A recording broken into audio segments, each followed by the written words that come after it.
Presiden Prabowo Subianto memimpin rapat terbatas di Istana Merdeka Jakarta bersama Wakil Presiden Gibran Rakabuming Raka dan sejumlah Menteri Kabinet Merah Putih pada Rabu 30 April. Dalam rapat tersebut dibahas persiapan pelaksanaan program sekolah rakyat yang akan dimulai pada tahun ajaran depan.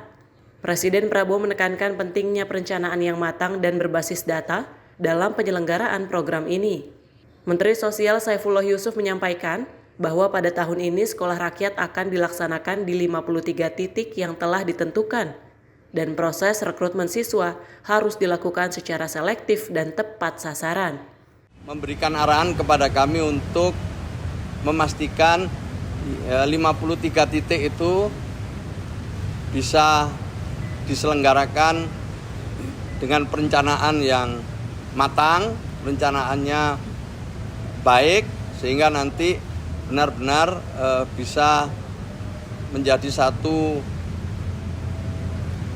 penyelenggaraan yang baik mulai dari perencanaan, pelaksanaan dan nanti pada akhirnya sampai ada kelulusan dari siswa-siswa yang ada.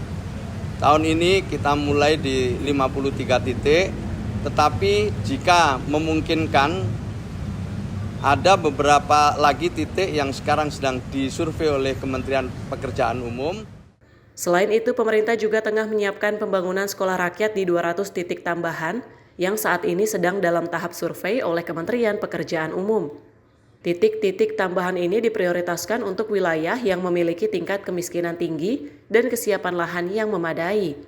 Menteri Pendidikan Dasar dan Menengah Abdul Muti menambahkan bahwa rekrutmen tenaga pendidik akan dilakukan secara terintegrasi untuk 3 kategori, yakni guru, kepala sekolah, dan tenaga kependidikan dengan memanfaatkan skema ASN dan PPPK. Rekrutmennya untuk 3, yang pertama untuk guru, yang kedua kepala sekolah, yang ketiga untuk tenaga kependidikan. Jumlahnya mungkin tadi sudah disampaikan oleh Pak Menteri Sosial, dan kami menggunakan skema rekrutmen melalui guru-guru ASN dan guru P3K. Saya kira itu terkait dengan rekrutmen guru, prinsipnya nanti kami akan berkoordinasi untuk pemenuhannya sebagaimana arahan dari Bapak Presiden. Untuk kurikulum, seperti pernah kami sampaikan sebelumnya, kurikulumnya seperti sekolah formal, hanya saja mereka tidak harus masuk bersama. Jadi capaian pembelajarannya kan ada.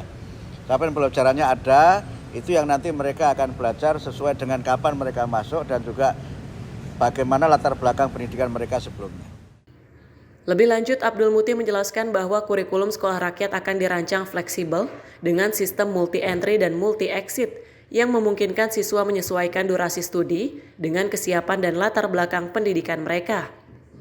Di sisi lain, Kepala Badan Pusat Statistik Amalia Adininggar Widyasanti menyatakan bahwa program ini menjadi contoh nyata penerapan kebijakan berbasis data.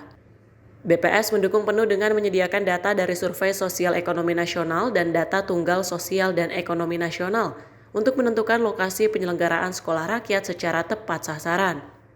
Nah, ini sudah kami lihat bahwa di 53 sekolah rakyat yang sudah diusulkan oleh Bapak Mensos, itu memang sebagian besar berada di wilayah yang selain kantong kemiskinan, tetapi juga memang terdapat jumlah penduduk dengan usia sekolah, tetapi masih ada banyak yang tidak bersekolah. Sehingga dengan demikian nanti sekolah rakyat ini bisa kemudian memberikan kesempatan kepada penduduk usia sekolah yang tidak bersekolah untuk mendapatkan akses untuk ke sekolah.